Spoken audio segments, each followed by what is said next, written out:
Les titres de ce journal au Cameroun, un incendie a partiellement consumé samedi dernier la prison centrale de Douala. Les flammes ont fait des blessés, dont 2 graves, de même que de nombreux dégâts matériels.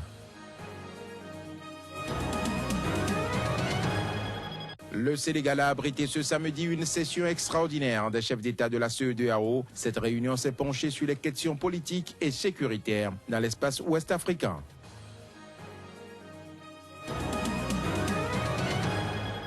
La page magazine de cette édition s'intéresse à l'art floral au Togo. C'est une spécialité de certains artistes décorateurs et compositeurs de fleurs naturelles installés dans le grand marché de Lomé. L'information est de retour sur Sika. Mesdames et messieurs, bonjour et bienvenue à ce journal que nous démarrons par le Mozambique. Le leader de l'opposition, Alfonso Dhlakama, a échappé samedi dernier à des tirs qui ont touché son convoi.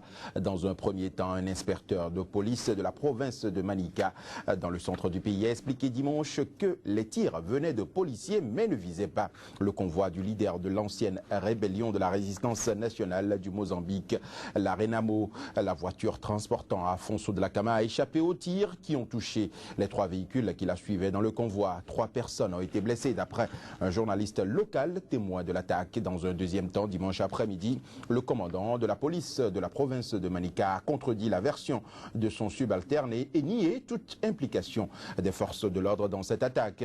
De son côté, Alfonso Dhlakama a refusé ses explications et a affirmé qu'il a été délibérément visé dans cette attaque. Le Cameroun à présent, un incendie a partiellement consumé en début de soirée de samedi dernier la prison centrale de Douala. Les flammes ont fait des blessés, dont 2 graves, de même que de nombreux dégâts matériels dans le vieil établissement pénitentiaire camerounais. Elles ont finalement été maîtrisées selon le régisseur de la prison, Narcisse Alphonse Oum. Le correspondant de Sika au Cameroun était sur les lieux. Voici son reportage. Un incendie de grande amplitude s'est déclaré ce samedi autour de 18 h dans une cellule de la prison centrale de Douala. Les flammes ont par la suite consumé tout un quartier constitué d'une dizaine de cellules, dont le quartier 16 encore appelé Régime. Le bloc administratif a aussi partiellement été atteint, dont principalement le bureau du régisseur. L'incendie a duré un peu plus de 2 heures et n'a finalement été maîtrisé que grâce aux efforts conjugués des pompiers, des forces de l'ordre, des militaires, des prisonniers et même la pluie qui s'est abattue sur la ville. Mais aussi qu'il y a eu, dans la confusion, des tentatives d'évasion qui auraient toutes été contrées. La prison a été quadrillée hier par toutes les forces. Le commandant d'armes était sur place pour coordonner toutes ces activités. Donc il n'y a pas eu d'évader à la prison centrale de Douala. Certains détenus ont en revanche été brûlés au 2e et au 3e degré. Pour ce qui est des blessés, je rappelle que nous avons enregistré hier 4 brûlures. Les mesures ont été établies pour la prise en charge des blessés et le recasement des prisonniers. Nous avons fait évacuer à l'hôpital à Kentini les 2 brûlés de 2e degré. Ils y sont actuellement. Et l'hôpital à Kentini a préconisé, faute d'une structure appropriée pour la prise en charge des brûlés, de les référer à l'hôpital général de Douala. C'est ce que nous allons devoir faire dès que nous nous séparons. La prison centrale de Nouvelle, vieille bâtisse qui date des indépendances, a été construite pour accueillir 800 pensionnaires, mais en compte 5000 en ce jour. Le pénitencier héberge pêle-mêle des bandits de grand chemin, des délinquants mineurs, des femmes et des prisonniers de l'opération Épervier, ce qui fait d'elle une véritable bombe à retardement. Toutes nos excuses aux téléspectateurs pour le caractère sensible de ces images. Et puis toujours au Cameroun, au moins 7 personnes ont été tuées et une vingtaine blessées ce dimanche dans un double attentat suicide à Kolofata, ville de la région de l'extrême nord du pays, régulièrement visée par les islamistes nigérians de Boko Haram, aujourd'hui appelé État islamique en Afrique de l'Ouest. Kolofata se trouve non loin de Kenawa, visé le 3 septembre dernier par un double attentat ayant fait au moins 20 morts. Les attaques de Kolofata portent à 9 le nombre d'attentats suicides ayant frappé depuis juillet l'extrême nord du Cameroun, frontalier des bastions nigérians de Boko Haram. Direction Dakar à présent, la capitale du Sénégal a abrité ce samedi une session extraordinaire des chefs d'État de la CEDEAO, la communauté économique des États de l'Afrique de l'Ouest.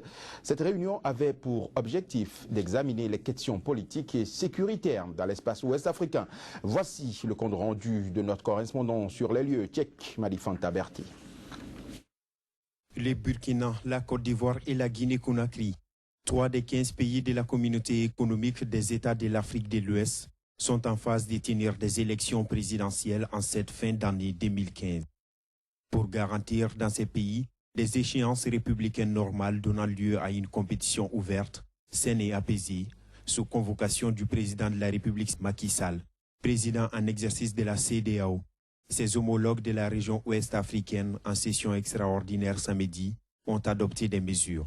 Au titre de la situation préélectorale dans les États membres, les chefs d'État ont réaffirmé leur ferme attachement aux principes démocratiques ainsi que leur engagement à continuer d'œuvrer sans relâche pour assurer la tenue d'élections libres, crédibles, transparentes et pacifiques dans la région. À cet égard, la conférence souligne la nécessité pour tous les États membres organisant des élections de créer les conditions favorables à la tenue de scrutins libres, démocratiques et pacifiques. Elle les encourage à privilégier le recours au consensus en cette période cruciale de consolidation de la paix et de la bonne gouvernance. Elle a, en outre, instruit la Commission de poursuivre son appui au Burkina Faso, à la Guinée et à la Côte d'Ivoire et de mettre en œuvre toutes les mesures susceptibles d'assurer la réussite des élections prévues dans ces pays au cours du mois d'octobre 2015. Au-delà de cette question des élections, la conférence des chefs d'État a également pris des mesures sur la situation politique tendue qui prévaut actuellement en Guinée-Bissau. En définitive, les chefs de l'État dans leur communiqué final ont également souhaité avoir avec leurs partenaires un débat sérieux et responsable sur les questions de migration et du climat. Toujours parlant de ce sommet extraordinaire de la CEDEAO, la communauté des États de l'Afrique de l'Ouest qui a eu lieu samedi dernier à Dakar au Sénégal, les chefs d'État se sont également penchés sur la question et la situation qui prévaut en Guinée-Bissau. Les principales recommandations issues de ce sommet sont présentées ici par Désiré Kadré Ouedraogo. Il est le président de la commission de la CEDEAO. Suivez plutôt.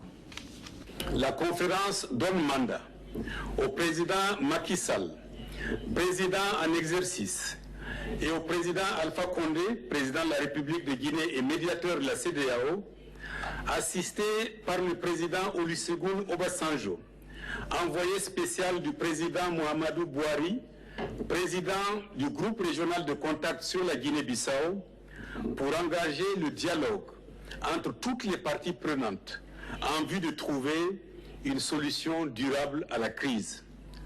La conférence recommande fortement qu'à terme, la constitution du pays soit révisée en vue d'éviter la répétition d'une telle situation à l'avenir.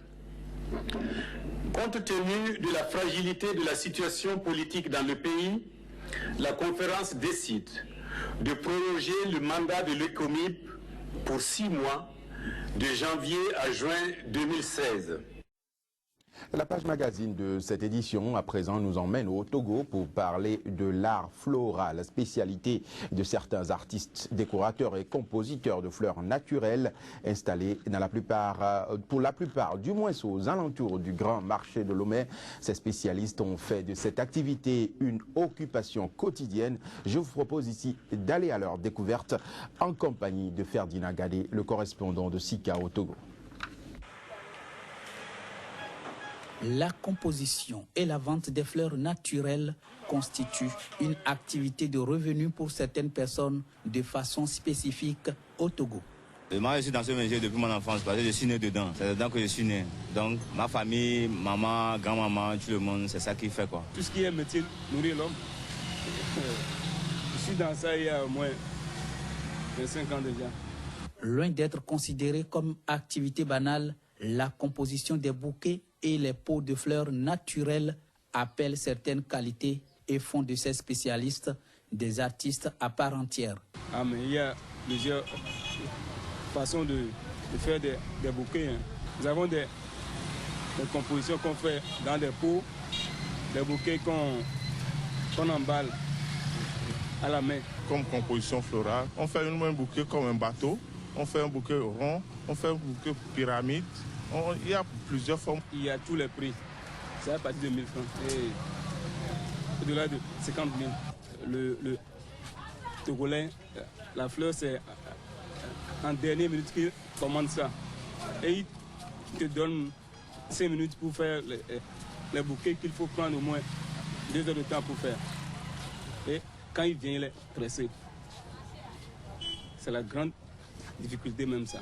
Bien que les matières premières soient, l'obtention du produit fini nécessite certaines dépenses. Avant, les fleurs, on amenait ça de Palimé, de Corvier, et de Sévier et autres. C'est-à-dire surtout des banlieues qui sont à 45-50 km de Lomé. C'est là-bas qu'on nous amène des fleurs. Donc, avec ça, nous, on arrive à conserver. Ces spécialistes en art décoratif peuvent vivre mieux encore de leur métier si bon nombre de personnes s'intéressent à cette composition locale des fleurs que celle importée. Un tour en Hongrie à présent dans cette édition. Des centaines de migrants vivent dans des conditions difficiles, notamment dans un camp près de la frontière serbe. Certains n'hésitent pas à comparer ce lieu à la célèbre prison américaine de Guantanamo, derrière la double clôture de barbelés qui les retient. Le reportage. La scène est effrayante. Elle se déroule derrière les barbelés du plus grand camp de réfugiés de Hongrie. Comme des animaux dans un enclos, dénonce la bénévole autrichienne auteure de la vidéo. Ces images sortent quelques jours après la vidéo de la journaliste apparue donnant des coups de pied à des migrants à la frontière hongroise. Un accueil auquel les migrants ne s'attendaient pas du tout en partant de chez eux. Et à la frontière serbe, la peur et la déception sont omniprésentes. Cet endroit est pour les animaux, pas pour les humains. Même les chiens sont dehors. Et moi, je suis dedans. 3 jours sans nourriture, ce n'est pas bon pour le bébé. 3 jours sans nourriture. Vous n'avez pas reçu de nourriture? Ce n'est pas bon pour le bébé. La barrière de la langue et le manque d'informations n'arrangent en rien la situation. Le mari de cette femme de 57 ans a été conduit à l'hôpital suite à des problèmes cardiaques. C'était il y a 4 jours. Elle n'a toujours aucune nouvelle de lui. Chaque migrant doit porter un bracelet avec en inscription son pays d'origine. Ils sont nombreux à s'inquiéter de l'utilisation de leurs données personnelles. Si nous donnons nos empreintes digitales ici, il va nous arriver des problèmes ensuite. Guantanamo, c'est Guantanamo ici. Mardi, l'agence de l'ONU pour les réfugiés avait critiqué les conditions très dures au camp de Röszke. La Hongrie se débat pour tenter de faire face à l'arrivée record de migrants, plus de 175 000 cette année. La plupart d'entre eux veulent continuer leur trajet en Europe, mais les autorités hongroises bloquent les migrants à la frontière. Le gouvernement de droite a fini fin août de construire un barbelé le long des 175 km de sa frontière avec la Serbie. Et le 15 septembre, une nouvelle loi anti-migrants entrera en vigueur. Elle renforcera les possibilités de déploiement de l'armée aux frontières et rendra l'immigration illégale passible d'une peine allant jusqu'à 3 ans de prison. Ce sera tout pour cette édition, Madame, Monsieur. Très bonne suite de programme sur SICA.